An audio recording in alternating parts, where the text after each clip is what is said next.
বরবটিগুলো কেটে রাখলাম। দেখে মনে হচ্ছে না সজনে ডাঁটা যেরকম সাইজ করেছি। আসলে কি বলুন তো, আমি এটাকে না বাটবো। এই যে এখানে জল রেখেছি, একটু গরম করে নিই, এর মধ্যে একটুখানি ভাপিয়ে নেব এটা, নিয়ে তারপরে এটাকে বাটা করবো আজকে, বরবটি বাটা। দিয়ে দিয়েছি একটু ভাপাতে, সাথে একটু নুন দিয়ে দিচ্ছি, দিয়ে ভাপাই।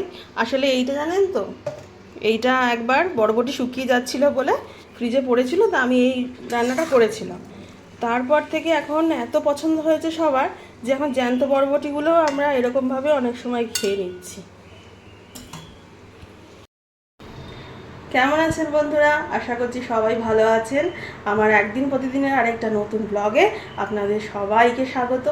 আজকে হচ্ছে বৃহস্পতিবার, আর আমার ব্লগটা এখন থেকে স্টার্ট হয়ে গেল। আমি রান্নাঘরে এখন রান্নার জোগাড় করছি একটু একটু করে। আর গরমটা মনে হচ্ছে এখন সয়ে গেছে অল্প অল্প করে। এখন সেরকম যে একটা বিশাল গরমে কষ্ট পাচ্ছি তা না। তা এখন রান্নার তো জোগাড় করতেই হবে, সেটা করছি। একটু আগে নিচে গেছিলাম, নিচে গিয়ে একটু পিসিকে দেখে এলাম, দেখে এসে তারপরে এখন রান্নাঘরে এলাম। বেশ বেলা হয়েছে, খুব যে একটা সকাল সকাল রান্নাঘরে এসেছি তা না, একটু বেলাও হয়েছে। আবার আজকে বৃহস্পতিবার আছে, পুজো পাচ্ছার ব্যাপার আছে, এখনও বাসনগুলোও ধোয়া হয়নি। বাসনগুলোকে ধুয়ে টুয়ে তারপরে স্নানে যাবো, আগে রান্নাটা সেরে নিই। আর মেয়ে ওইদিকে বসে বসে হোমওয়ার্ক করছে। এই যে বরবটিগুলো ভাপিয়ে জলটা ছেঁকে তুলে রাখলাম, প্রচণ্ড গরম, এখনও ধোয়া বেরোচ্ছে। এরপরে মিক্সিতে দেবো, একটু ঠান্ডা হোক তারপর।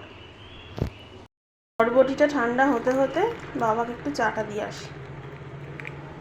এই যে ভাপিয়ে রাখা বরবটিটাকে মিক্সিতে নিয়ে নিয়েছি, মিক্সির জারে। এবার দিয়েছি নুন, হলুদ, রসুন আর কালো জিরে। এটা দিয়ে আর একটু জল দেবো এর মধ্যে, নাহলে তো বাটাটা অসুবিধা হয়ে যাবে। বাটবো, তারপরে এটাকে তেলের মধ্যে সাঁতলে নেবো। এবার রসুন তলায় চলে গেছে একটু, আর কালো জিরেও তলায় চলে গেছে, পেস্ট করে নিয়েছি।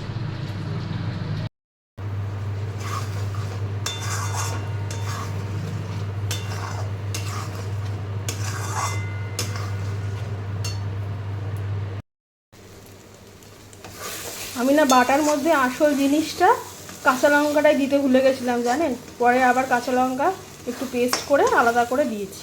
এই যে দেখা যাচ্ছে এখনো বীজগুলো।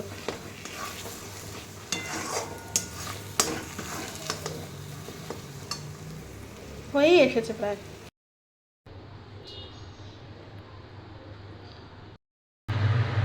আজকে এই মাছটা রান্না করছি, কুচে মাছ। আর এই যে মশলা করে রেখেছি, এইটা দিয়ে করবো। এই মাছটাকে না ভাজি না, মশলার মধ্যেই কষিয়ে নিই। আপনারা কে কে খান বন্ধুরা এই মাছটা? আমরা তো খাই, খুব টেস্টি লাগে। আগে খেতাম না। একদিন কর্তামশাই বাজার থেকে নিয়ে আসার পরে আমরা এর টেস্টটা বুঝতে পেরেছি। তারপরে অনেক দিন হলো এটা আমি রান্না করছি, এবং আমাদের প্রত্যেকেরই খুব ভালো লাগে বাড়িতে, ওই জন্যই আসে বাড়িতে, নাহলে তো আর আসতো না। এখানে পেঁয়াজ, আদা, রসুন আর কাঁচা লঙ্কা, টমেটো এই পেস্ট করে দিলাম আর কি।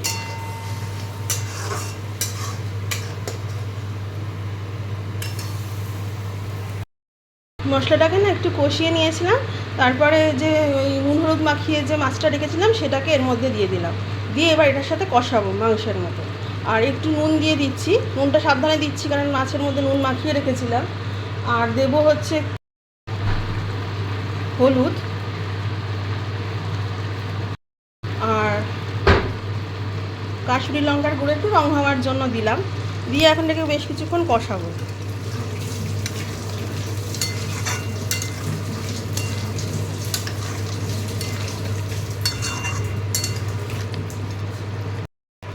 মশলাটা কষানোর পরে একটু গরম জল দিয়ে দিয়েছি, দিয়ে এবার ঢাকা দিয়ে দেবো।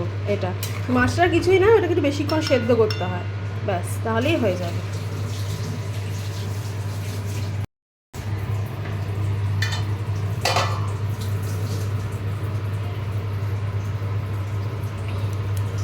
থাক, কর্তামশাই এখানে তার সংসারের সব কাজ করছে।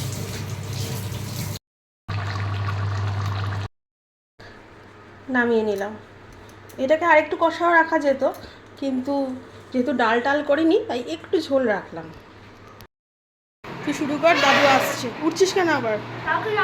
দাদুকে আমি ডেকেছি, আসছে দাদু। বল।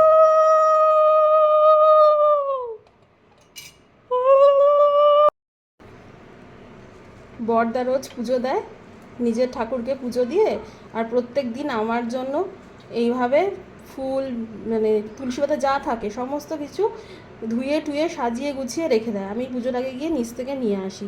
বৃহস্পতিবারে দেখুন কি সুন্দর করে সব গুছিয়ে রেখেছে, থেকে দূর্বা থেকে শুরু করে তুলসী পাতা থেকে শুরু করে সমস্ত কিছু রেখেছে। বেলপাতা ঠাকুরকে দিয়ে দিলাম, সমস্ত কিছু গুছিয়ে রেখেছে।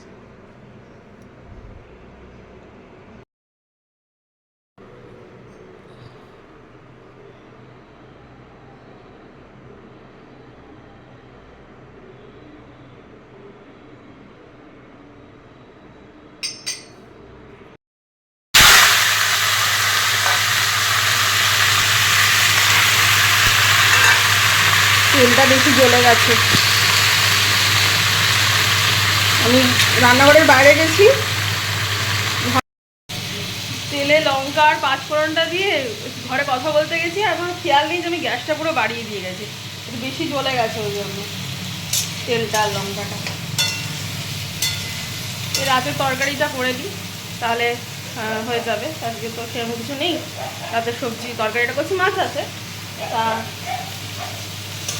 একটু আগে চাটার পর্ব সব মিটে গেছে, এখন মেয়ে ঘরে পড়তে বসেছে।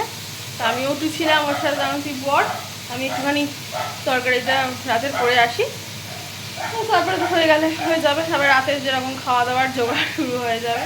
তাহলে আজকের ব্লগটা এই পর্যন্তই থাক, কালকে আবার অন্য ব্লগের সাথে দেখা হবে। আর আপনারা সবাই সুস্থ থাকবেন, ভালো থাকবেন। Good night.